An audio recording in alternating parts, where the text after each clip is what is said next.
Hi friendship! Panibagong araw, panibagong vlog na naman. For today's video ay pakain serya ni Kai. Bago yan, syempre, lutuan ko muna ng food si Kai. Meron nga akong assistant dito. Si Erica, yan ang sabi niya.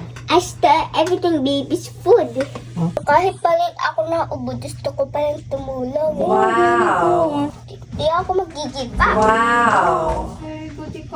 So, it was my baby's special thing. Special thing. Very special. Kundi na lang dudugo na ilong ko. Pag ito kasama ko, laging dumudugo yung ilong ko eh. Bubungad agad yan sa akin, sasabihin agad, English only, Titeglo, English only.